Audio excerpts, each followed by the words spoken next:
Shattered reflections. Rewriting your internal code. Most of you are walking around with a rusted-out operating system running in your head. Decades of negative programming, self-doubt, and borrowed anxieties clogging the works. You're not defeated, not yet, you're compromised. You're running at a fraction of your capacity, convinced this sluggish, anxious existence is normal. It isn't.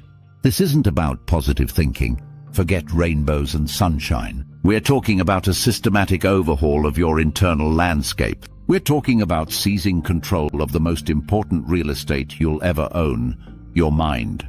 The battlefield of your life isn't out there. It's between your ears. And right now, too many of you are losing. Here's the brutal truth. Your thoughts create your reality.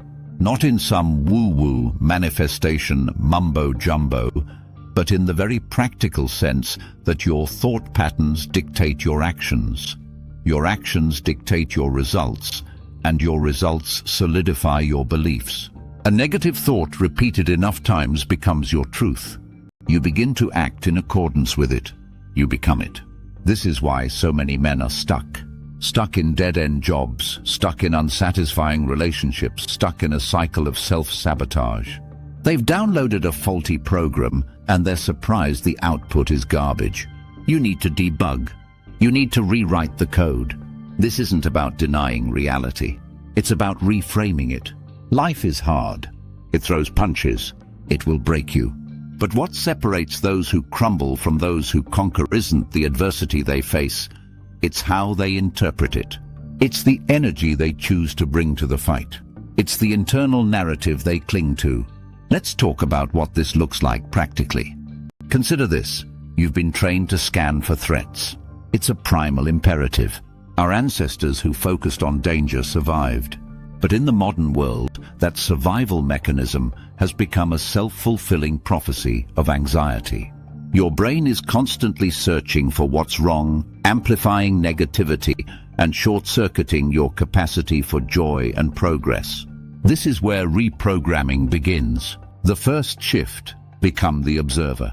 Forget trying to stop negative thoughts. That's a losing battle. Trying to suppress something only gives it power. Instead, learn to observe them, like watching clouds drift across the sky. Oh, there's a thought telling me I'm going to fail. Notice it, label it. But don't believe it. Don't engage. It's just a biochemical reaction in your brain, not a divine proclamation. This distance, this observation, is the first crack in the code. You're no longer identified with your thoughts. You have thoughts. Huge difference. This isn't a quick fix, it's a lifelong practice. The second shift: intentional input. You are what you consume, physically, mentally, emotionally. And most of you are on a diet of poison. Social media screaming outrage news, cycles designed to induce fear, vapid entertainment, numbing your senses. Stop it.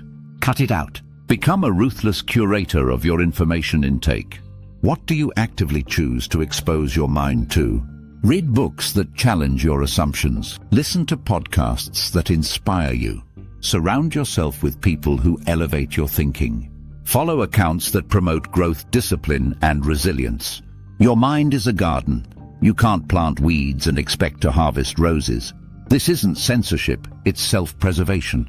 The third shift: focus on contribution. Self-improvement isn't about becoming a better you for your sake. It's about becoming a better you so you can contribute something meaningful to the world. When your focus shifts outward, your internal dialogue changes. Instead of obsessing over your failures, you're channeling your energy into solving problems, creating value, and making a difference, however small. This is where true purpose unlocks. The fourth shift: the discipline of gratitude. This isn't about forced positivity either. It's about acknowledging the good that already exists in your life. Even on your darkest days, there is something to be grateful for. A roof over your head, food on your table, the ability to breathe. Actively practice gratitude. Keep a journal. Verbalize it. Write down 3 things you're grateful for every single morning. It's a small act, but it's a powerful recalibration of your focus.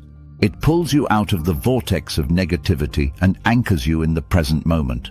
The fifth shift: embrace discomfort. Growth happens outside your comfort zone. Period. Your brain is wired to resist change, to seek safety and predictability. But safety is an illusion. Life is inherently unpredictable. You need to actively seek out discomfort. Push your limits. Challenge your beliefs. Take risks. Do the things that scare you.